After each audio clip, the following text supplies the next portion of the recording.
What's up, fellas? I'm posting a quick review on this compressor I just bought.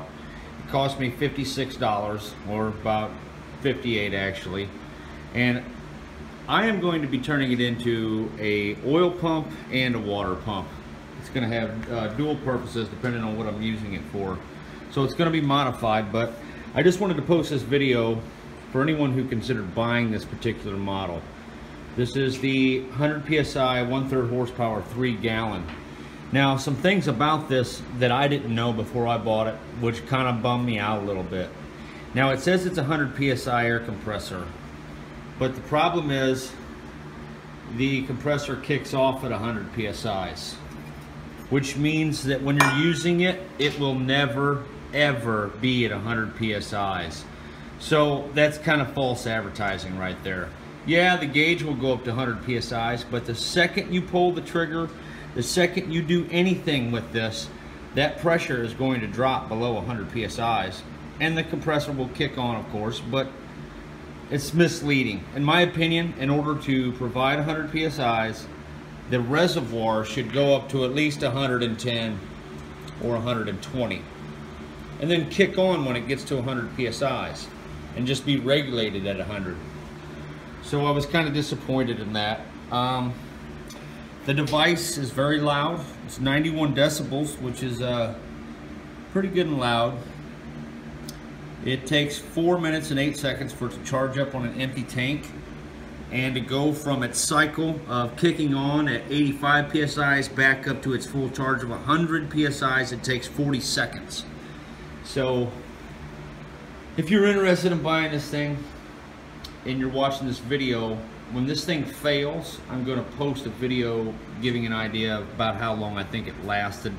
These oilless compressors really suck because they don't have oil on the pistons. The copper piston ring eventually just eats the cylinder out. So if you're going to be using this thing a lot, this is not for you. If it's something you're going to be using almost every day, you definitely need to get an oiled compressor. But if this is something that's going to sit in your garage for a very long time, then yeah, this is definitely the way to go for you. In my case, because I'll be filling this tank with oil for a waste oil burner, the runtime won't be nearly as bad because the flow rate of the oil is going to be extremely low, well below the flow rate of this thing's air output. So at any rate, I'm going to go ahead and take the hood off of this thing so you can see what kind of compressor's in here if you were interested in buying this thing. 1/3 horsepower is not very much. Here are the specifications. 2.6 amps. Man. Yeah, this is a tiny little sucker. I'm almost wondering if it even has any cooling fans on it. So, any rate, let's see what we got going on inside of this thing. Okay. Shaking everything to death. Now when I turn this into an oil pump, I'm going to have to modify it in such a way that the pressure that goes into the tank is regulated. I can't have it coming straight off the pump because then my flow rate will be irregular. Oh man. What a freaking piece. That is a decent little motor though. I tell you what, man. With a lot of the Chinese crap electric motors I've been seeing these days, I'm halfway impressed with the cooling setup on this thing. Well, those blades could be a little sharper. That makes a huge difference too. I know it doesn't seem like a big deal, but these blades being blunt like this is really bad for aerodynamics on a small scale. So one could turbo that up if they so wanted. And this is a brushed motor, which doesn't bother me. This thing got kind of hot. Let's get a look at this crank. See if maybe that bearing could at least use a little shot of oil. There's my pressure switch. Ooh, man, that gives me an idea. That compressor over there on the wall has the exact same type of transducer but it's at 120 psi that it kicks on and off. I wonder if this little bad boy could handle that much pressure. I think I'm gonna do it because I'm not liking this 100 psi crap. Yeah, not bad. Ooh, man, that sucker is hot.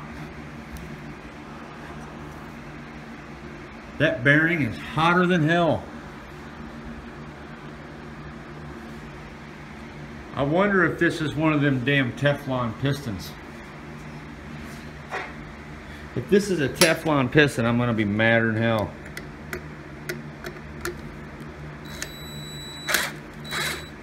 I'm gonna go ahead and break the seal on this thing. I've taken these things apart in the past, these types of pumps. They're very forgiving. It's just an O-ring setup with some reed valves in here. Essentially is what it is. A very forgiving little setup here. There's really nothing to worry about at all. Oh, that is too cool.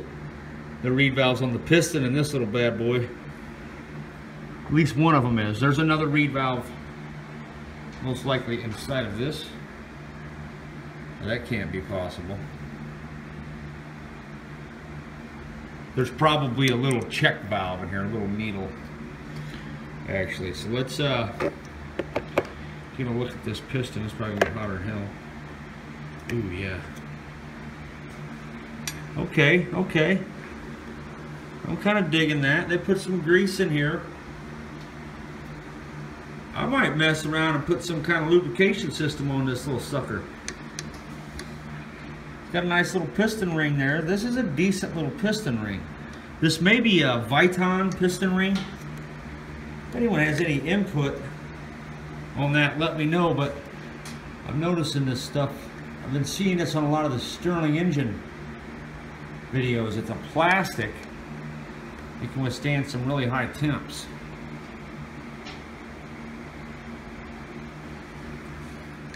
I think that's plastic. It feels like a plastic to me. And because it has that expansion action, it'll probably last a little bit longer than normal. I'm inclined to somehow lubricate this bad boy.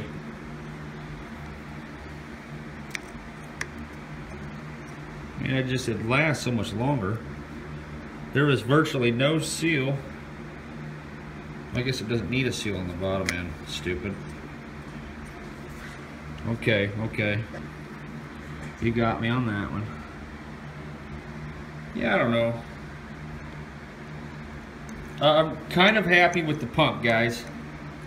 I don't know what you think, but I like that gasket setup. Now, the reason why I'm saying that is because I've seen worse. I've seen these things where they have a Teflon piston. What did I do with that thing? I have a pump somewhere. This thing right here, it's another Harbor Freight special. This one broke on me, so I kind of rigged it up. This has a Teflon flapper piston in there, or a flapper piston ring. And it's basically shaped like a steam engine piston ring, and where pressure kind of like gets inside of a cup and expands the cup out on the side of the piston wall. All right, tell you what, guys, you don't need to see me put this back together, and I'm going to damage it putting it together with one hand. So I'm going to stop that there. I just thought you guys might want to take a look. I kind of on the fence about the lubrication thing on this. That Viton thing, if that's anything like them Stirling engine piston rings, this thing ought to last quite a while. Though it did have some grease on it. Interesting. Very cool that they put the reed valve on the piston. Well, anyway, pretty sure I'm about to swap out this transducer here. Let's see what we got. I know there's one on this thing somewhere. I've seen it. I don't know where it is. Aha, right there. Here, clean this place up, dude. Check it out. Now that's 120 psi unit there. This is also a oilless unit, but I don't necessarily need this one anymore. I have another compressor I'd hate to tear this one apart. My girlfriend bought me this, so I don't want to tear it apart on her any more than I have. Poor girl. Any rate, just thought I'd share that with you guys. I hope you thought that was kind of cool. I'm somewhat okay with this this little compressor. Not as bad as I thought it was going to be. I thought it was going to be one of those stupid little copper piston jobs, and I hate those. I can't stand them things. But at any rate, there you have it. I'm going to throw this back together.